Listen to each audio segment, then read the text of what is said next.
Yo, Sanjay Uche here, people. Welcome back to the channel.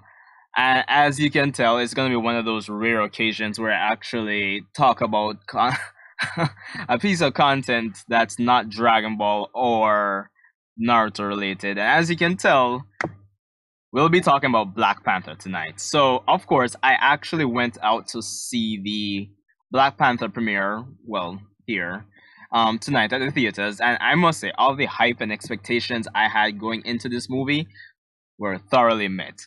I know this movie's had like this major following, this major hype building for it since the trailers and everything came out and it was announced that this movie would be including an all black cast or mostly or like 99%. But I must say, if you haven't watched the movie yet, honestly, all the hype and expectations you may have for it are definitely met. But and the thing is, I wasn't really planning on doing a review of this movie, but I felt I just thought, why not? I was gonna come home and just talk to a few people about it anyway, so why not just do a little review slash video on it? So I'll try to keep the spoilers at a minimum. If I even do mention any of them, because based on my little notes here I have for this, I may not necessarily get into any spoilers necessarily, but anyway, I'll just be speaking on like really what made the movie, arguably speaking, the best Marvel movie for me.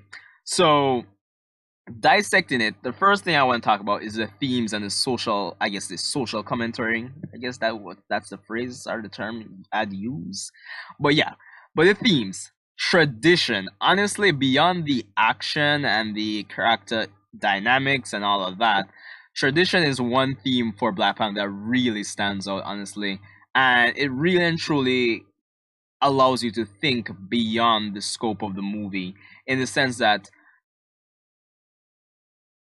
the action and all of that is good, but when a movie allows you to think about a topic beyond, like even after the movie's done, that is good writing right there. And tradition is one of those themes in the movie that you see. It's not in your face; it's subtle because, of course, the action and all of that is in your face. But when we talk about tradition in the case of Black Panther, we see it as I guess, I wouldn't say a plot device, but as a means of conveying to us the viewers that, hey, tradition could be this.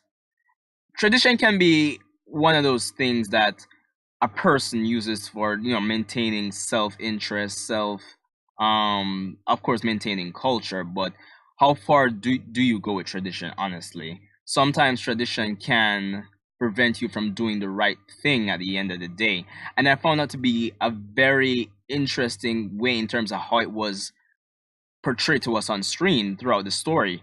And I'm not gonna lie, it was, and it's just that the themes here are subtle, but they don't beat us, the audience, over the head with it.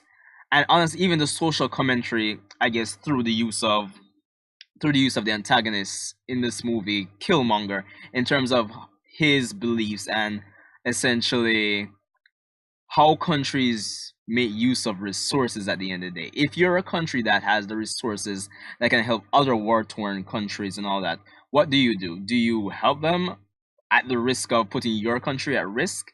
So, like, tradition and this little social commentary through the use of the antagonist's Killmonger's, his beliefs, really added a interesting layer of depth to the movie. And even speaking of that, we move on to T'Challa, Black Panther himself. Now, the movie takes place sometime after the events of Civil War. So, and it's evidenced by the fact that earlier in the movie, a lot of characters may mention the fact that T'Challa's father died, which we know happened in Civil War with the bombing and all of that. But one thing I definitely loved about this movie is T'Challa's development as a character, because when he was presented to us in Civil War, it kind of seemed like we didn't really get to see much of his backstory, but the way he was portrayed on screen there, it kind of felt like he was an already developed character, honestly.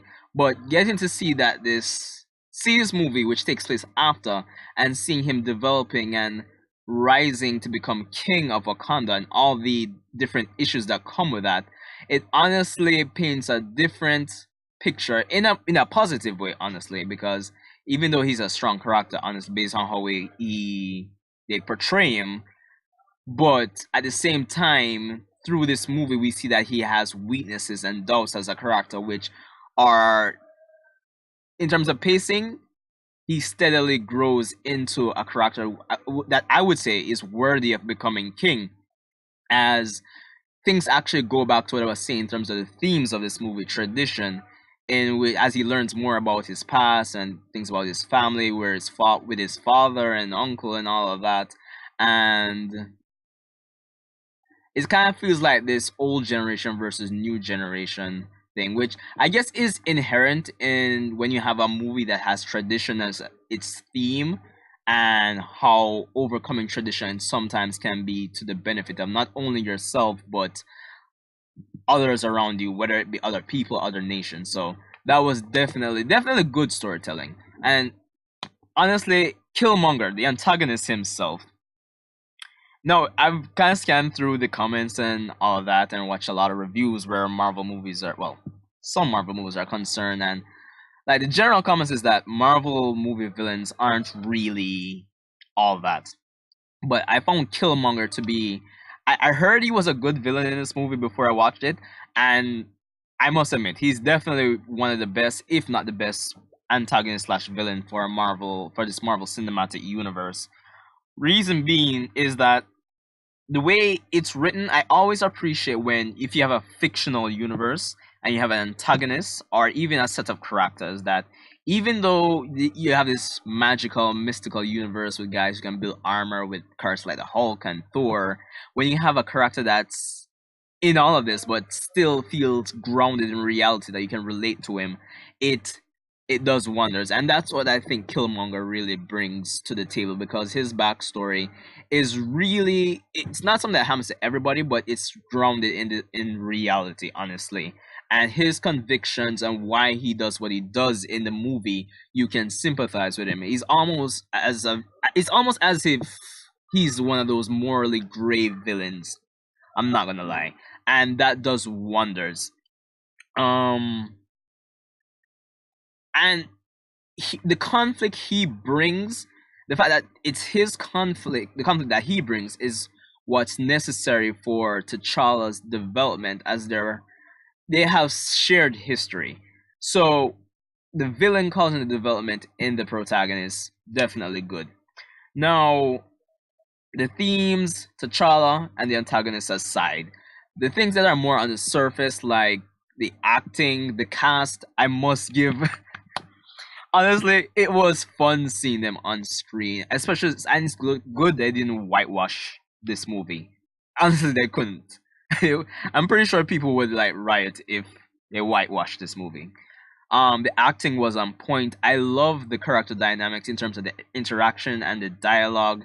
Of course, since it's a Marvel movie in the cinematic universe here, there's gonna be comedy. And unlike, even though I did enjoy Thor Ragnarok, I would say it was refreshing, but probably too much comedy. But Black Panther has the right mix of comedy, action, and in like storytelling with depth, honestly. So that's really and truly it. I've really tried to keep. And I must mention the visuals were good. Honestly, the visuals for Wakanda, I felt more convinced when I compare it to, like, say, a place like Asgard. I think they did a better job in terms of the visuals where this movie was concerned, in terms of making you believe it's this remote or secret African nation, as opposed to Asgard. Asgard looks good visually speaking in this cinematic universe, but I don't know. Wakanda takes the cake for me. But yeah, as I was saying, I've tried my best to omit spoilers, as I said. The movie, definitely good. The themes of tradition and the social commentary in terms of how nations use resources, to Charles' development, Killmonger, his backstory, his convictions, and why he does what he does, everything felt in place. The only negative I'd say about the movie is that Killmonger, he should have had more screen time, because there's a section of the movie where he he disappears for a good portion, and I felt like some of that, or some extra time, should have been dedicated to Killmonger. So because you sympathize with him, but I feel like we could have sympathized with them more, or at least more development should have been there for their, payoff at the end. But anyway, let me know what you thought about Black Panther. I definitely loved it. Well, it's at least a 9 out of 10. Honestly, I would not go any lower than that. But anyway, Sanjay Uchiha, rate, comment, subscribe. Let me know what you thought about this little review and my thoughts on Black Panther. See you in the next one. Hello.